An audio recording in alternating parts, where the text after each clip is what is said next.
Ladies and gentlemen, I'd like to thank the organisers and especially Professor Fang for inviting me to give this talk, really asking the question of the role of aqueous shunts or glaucoma tube shunts in the era of MIGS when we have so many other surgical options. I work with a number of companies, but the one salient financial disclosure is I have a financial interest in the Pole glaucoma implant, which is relevant to this talk. These newer procedures, of which there are many, and some may debate whether or not to call which ones MIGS, divide into four broad areas of target.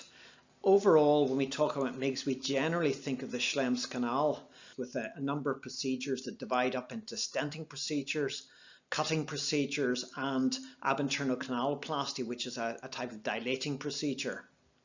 Just to see where we are in surgical practice these days, I'm going to show some very brief data from our International Glaucoma Surgery Registry, which is an online freely accessible registry that offers a personal audit for individual surgeons, a large data set for rough comparison of all types of glaucoma surgery. It can provide small companies with data regarding new devices for regulatory purposes, and our ultimate goal is to provide comparative patient-reported feedback across various types of glaucoma procedures. And you can get your own login at either of these URLs. And you can see that with this type of registry, we can compare all sorts of procedures, and whether it is appropriate to compare these head to head like this or not is debatable, but it provides some useful data. If we actually look at the data that we've collected in the 3 years since the registry has been running, we've roughly 4,100 operations recorded, and you can see from this list there's all sorts of procedures. We've tried to cover the whole gamut of glaucoma surgery. But one thing stands out when you actually look at the numbers that are being accumulated. There's still a great preponderance of glaucoma drainage devices and trabeculectomies, the more standard procedures that don't seem to be going away despite the proliferation of less invasive, arguably safer procedures. So why is this? What is the role of conventional surgery in this era? And specifically, what is the role of the tube? This is the hydrus, which is in randomized clinical trials seems to produce the greatest efficacy of the Schlemm's canal stents. The Horizon study, which compared phaco hydrus with phaco alone, showed that at 1 year after surgery, 86% of phaco hydrus patients achieved a 20% IOP drop compared with 70% of phaco alone patients. At 2 years, it was 77% achieved a 20% pressure drop compared with 58% of phaco alone patients. So this does give us a clue. These procedures, while they're very safe and minimally invasive, are fairly modestly efficacious. What about subconjunctival procedures such as the Zen implant or the PreserFlow microshunt? These have the potential to produce much greater IOP lowering than the Schlemm's canal procedures. At 1 year, the efficacy of the PreserFlow microshunt shows that it does produce quite a significant pressure drop in this randomized clinical trial versus trabeculectomy. The PreserFlow patients achieving a drop of 21 to 14 millimeters of mercury. However, in comparison, the trabeculectomy patients dropped from 21 to 11.2 millimeters of mercury. So while the PreserFlow is very effective, it isn't quite as effective as trabeculectomy, and this is likely to influence our practice in the more advanced patients. So the subconjunctival MIGS do produce greater IOP lowering than canal procedures, but they still seem to be less effective than trabeculectomy in the patients who really need the lower pressures. And there's a historical reality check here. The Advanced Glaucoma Intervention Study 23 years ago showed that eyes with advanced damage had no progression in 8 years of follow-up if the pressures were consistently less than 18. It's sometimes therefore quoted that you could aim for 17 and be okay, but the average of those consistently below 18 was actually 12. And at 12 millimeters mercury, the risk of a 3 decibel loss at 8 years was 13%. In mid-teens, the risk was about 30%. And at 20, the risk was about 70%. So whether you or not you believe in the term target IOP, there seems to be a continuous reduction in risk of progression as you lower the IOP. However, for years, proponents of less invasive procedures have argued that a low target pressure is not required. And some of the basis of this claim has been on the results of the Advanced Glaucoma Intervention study. And they say that any IOP was less than 18 was enough to prevent progression, but this is fundamentally wrong. The Advanced Glaucoma Intervention study did not show that. So what is the target IOP when a field is like this? Well, we really don't know. But what we do know is that any progression at all will be bad news. So therefore we have to aim for maximum IOP lowering, which is why the TRAB still has a raison d'etre. So the role of primary trabeculectomy is in patients at a high risk of visual loss who do not have other failure risk factors. What about tubes? Tubes work to some degree in almost anyone, except, interestingly, for the low-risk primary cases where TRABs ironically work well. And it also depends on which tube you use. The primary tube versus trabeculectomy study, or PTVT study, was a randomized clinical trial of the 101-350 Barveld implant versus mitomycin TRAB. The mitomycin TRAB is 0.4 milligrams per mil for 2 minutes. The primary outcome was a cumulative rate of surgical failure at 1 year, as defined in the study. The study organisation involved 29 investigators at 16 clinical centres, 13 of whom were in the United States and 3 in the United Kingdom, although I must point out that the 3 United Kingdom centres provided 40% of enrolment. Eligibility was uncontrolled glaucoma with no previous surgery and all eyes were phakic. 256 were randomised. 131 assigned to the tube group, 125 to the TRAB group.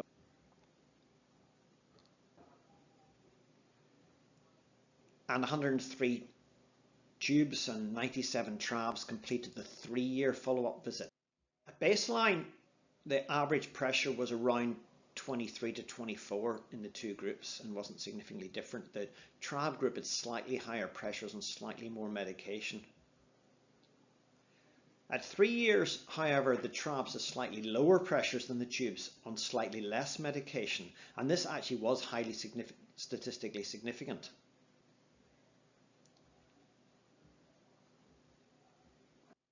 The primary outcome measure was the cumulative rate of surgical failure at 1 year. Surgical failure was defined prospectively as a pressure of 21 or more, or reduced by less than 20% from baseline on 2 consecutive visits after 3 months, or a pressure of 5 or less on 2 consecutive follow-up visits after 3 months, or reoperation for glaucoma or loss of light perception. Complete success was defined as patients who had not failed by the above criteria and were not receiving supplemental medical therapy, whereas a qualified success was patients who had not failed but required supplemental medical therapy. The primary outcome at 1 year shows that the risk of surgical failure was much higher in the tube group than the TRAB group. At 3 years, the difference was not so obvious, but the primary outcome measure was at 1 year. At 3 years, it was not significant. So at 1 year, you can see that the majority of surgical failures were actually for inadequate IOP reduction or reoperation for glaucoma, which is pretty much the same thing, really. There were a lot of postoperative interventions in both groups, a lot of removal of ripcords, i.e. supramids in the tube group, quite a lot of laser suture lysis, 5FU injections, needling in the TRAB group, Overall, there wasn't much difference in post-operative manipulations in total. Early surgical complications, within the first 3 months, were higher in the trab than tube group, but late surgical complications were similar between the two groups. What do we mean by surgical complications? Well, there were a lot more wound leaks in the trab group, perhaps not surprisingly, slightly more hyphemas in the tube group. Encapsulated bleb is listed as a complication. My personal feeling is that that was probably a mistake, but because it's a fairly woolly diagnosis and it's not really a complication. And again, late complications, encapsulated bleb is listed again. The 5-year outcomes and complications have been submitted for presentation at the AAO, if you can make it to New Orleans. So the role of primary trabeculectomy is in patients at a high risk of visual loss who don't have other failure risk factors. The role of tubes, well, tubes work on almost anyone, except low-risk cases in which trabeculectomy is likely to give better IOP control. So when are primary tubes indicated? Well, usually not in primary open-angle glaucoma with no other failure risk factors, unless follow-up is likely to be challenging, and we do have patients who live a very long way away and cannot make a weekly visit for the first month. Or where situations where post-op manipulation is likely to be impossible, and we all have a few patients like that. But more importantly, there are many secondary glaucomas and other primary situations where trabeculectomy has no hope of success. And there's a very long list of situations with conjunctival scarring, thin sclera or inflamed sclera, proliferative conditions, future requirement for corneal grafting, i.e. corneal disease, previous retinal surgery, very small eyes such as microphthalmos, nanophthalmos, those in whom there is a very high risk of hypotony, and those in whom there's a very high risk of severe visual loss should hypotony occur, such as Sturge-Weber. So tubes do work on almost anyone, but it also depends on which tube you use. The current most commonly available tubes are the AMID glaucoma valve and the Barvalt glaucoma implant, and you'd be very familiar with these. There were 2 randomized clinical trials comparing these, and both happened concurrently, the AMID Barvalt comparison study and the AMID versus Barvalt study. Two simultaneous RCTs with similar results, the Barvalt giving better IOP control, but the AMID with a better safety profile. And if we pool the results of these, and that adds up to 514 randomized patients with 170 in each group at 5 years, which is quite a good number for analysis. And you can see when the results are pooled that Barvalt does give lower pressures than the AMID on fewer medication. This is not just statistically significant, but I think it's quite clinically significant that at 5 years the pressure is roughly 16 in the AMIDs and 13 in the Barvalts, and the Barvalts are on fewer medications as well.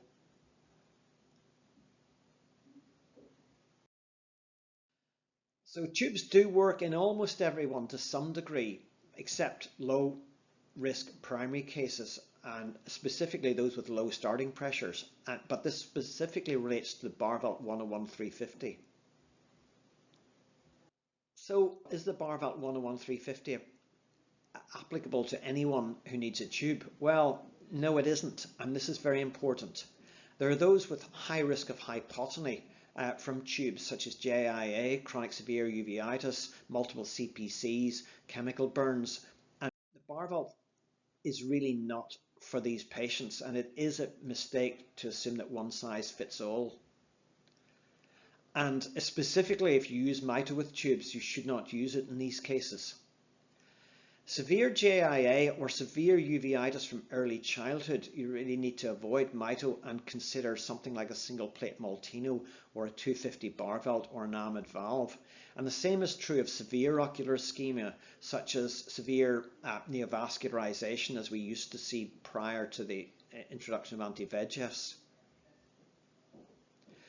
And you can get severely burnt by using the 350 Barvalt in these. As I mentioned, the single plate Maltino, which is not completely confined to the history books, can be useful in the eyes that have very low aqueous output, and those are severe uveitis from early childhood, multiple previous cyclodiodes, or severe chemical burns. The 250 Barvelt in the full frame has a smaller plate obviously than the 350, and is more appropriate for eyes that again have a significant risk of chronic hypotony. With appropriate case selection, trabs will work much better and for much longer than the alternatives, but there are a lot of situations where trabs will not work, and the Barvelt works to some degree in almost anyone, but usually not in POAG with no other failure risk factors, unless follow-up is challenging and post-operative manipulation would be challenging. And there are many types of secondary glaucoma or high scarring cases where trab just wouldn't work. Of course, we implant tubes in some very challenging cases, and there are three basic principles that we need to abide by when implanting them. And firstly, the plate has to go equatorially, as far from the limbus as possible. The tube portion needs to go in the anterior chamber as far from the cornea as possible, but in a position where it won't be occluded by iris. And finally, for the non-valved implants, the aqueous drainage needs to be regulated so that the pressure is not very high or very low in the early post-operative period. There are many such situations that you'll be familiar with. Of course, scleral buckles are becoming less frequent these days, but eyes with previous retinal detachment surgery do poorly with trabeculectomy for obvious reasons, whereas tubes function pretty much as well in these as they do in anything else. Very scarred cicatricial conjunctiva. Conjunctival scarring doesn't seem to impair tube function, whereas it devastates trab prospects. This is one example, pemphigoid, but there are many others. Obviously with pemphigoid, the biggest concern is ensuring that the disease is well controlled prior to implanting the tube. And as I mentioned, after retinal surgery, silicone oil, I would not in general tube someone with an oil fill, but after oil has been removed, a tube is probably the best option in many cases. What about cases where you couldn't even do a diode? This patient had very thin sclera. It's clearly not suitable for diode. But even in these situations, it is logistically possible with certain technique modifications to implant a tube. You've got to obviously choose your quadrant carefully, find the bit where there's the most sclera, and you can reinforce the underlying sclera with pericardium or donor sclera or fascia lata, and then you can put another layer on top. And in all these situations, there's usually a way you can put in a tube safely with certain technique modifications. What about eyes where there's a very high risk of hypotony from CPC? Well, you do have some control over the pressure post-operatively with the tube, whereas CPC is whatever it produces. Chemical burns are especially at risk of severe hypotony following CPC. And you can always implant a tube if you can find adequate tissue. And there are those cases where you really must avoid hypotony at all costs. These include obviously Sturt-Weber syndrome. Ignore the AV malformations. Even if these bleed externally, they're slow bleeders. It doesn't actually matter much. But if you get hypotony, the eye could be in serious trouble. So it's technically possible to implant a tube successfully in all sorts of situations, with various impediments, where external filtration would not have much hope of success. But do they actually work in such cases? The evidence suggests that they actually do work in these difficult situations, and the study that originally got me interested in the Barvelt was this one from Doheny in the early 90s that showed in patients with somewhat complex glaucomas with high failure risks, the Barvelt achieved pressure levels of 13 on average on one medication after 5 years, with a cumulative success of roughly 79%, and that's the 350 Barvelt in this randomized trial. And here's a typical example. The first Barvelt over buccal patient that I did and showed earlier, a few months after surgery. This patient has Stickler syndrome, pressure in the high single figures, decent bleb over the tube. 13 years later, still the same. Patient still doing well and still coming to the clinic. But of course it's not that simple. Nothing ever is. Barvelt flow control requires much more experience and a higher volume practice than implanting an Amid valve. I like to look at the actual amount of flow coming out of the tube, and this one's got a little bit too much, so I would add a ligature here. On the other hand, this SuperMid is like a cork. I keep pulling it back and pulling it back, and there's absolutely zero flow, so there will be high pressure afterwards. Mitigated some of this with a 3O Ethlon, which, like the SuperMid, is 3O nylon, but does seem to be much looser and requires more ligatures. I like to ligate with 10O nylon and laser them one by one to produce a stepwise reduction where possible.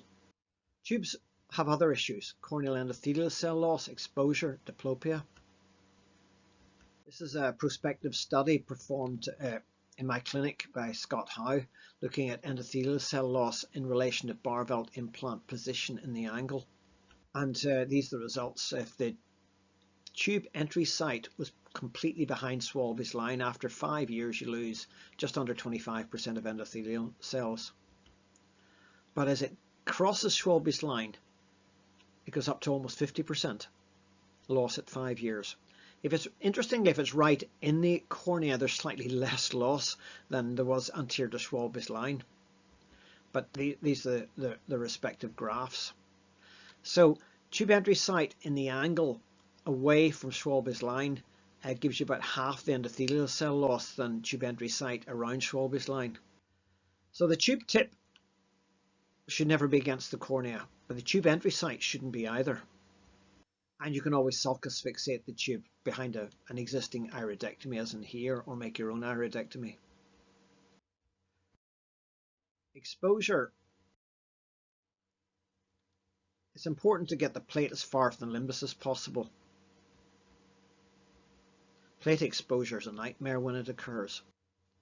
Avoid implants with pars plana modifications. They have a much higher erosion rate.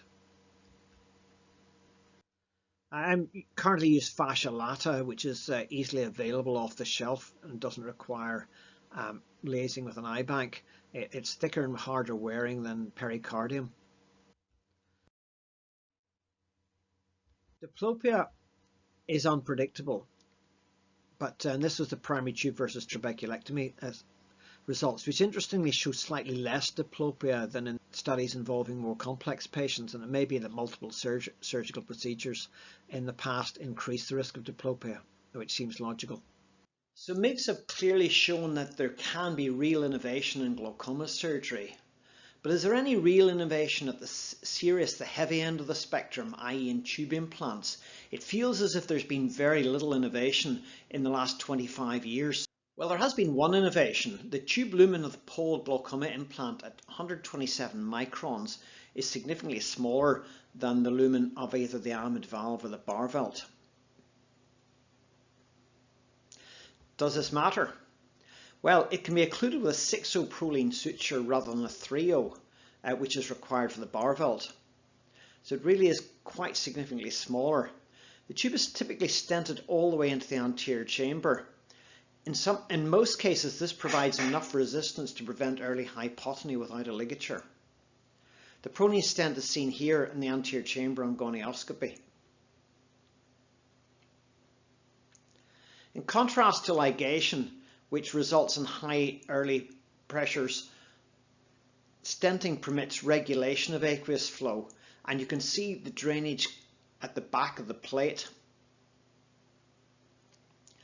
There's a small well in the back of the PGI which assists visualization of aqueous drainage, and you can see the well very, very slowly filling up here. If this well does not fill up, then you're probably going to have a high pressure in the early postoperative period. And there it's just filling slowly. The pole is not very much larger than a pressure flow. The top we've got a bar valve, the middle the pole, the bottom the pressure flow. And here you can see the relative tube external and internal diameters in profile. So, aqueous shunts in the era of MIGS. With increasing use of MIGS and declining use of trabeculectomy, one might argue that more patients will require tubes, in that if subconjunctival MIGS fail, one is more likely to do a tube than a trabeculectomy. The bar valve, while the most challenging, does provide broad efficacy, but it's not appropriate for all cases and some people need smaller plates. The bar valve, however, does need a high volume practice with experience of putting this type of implant in.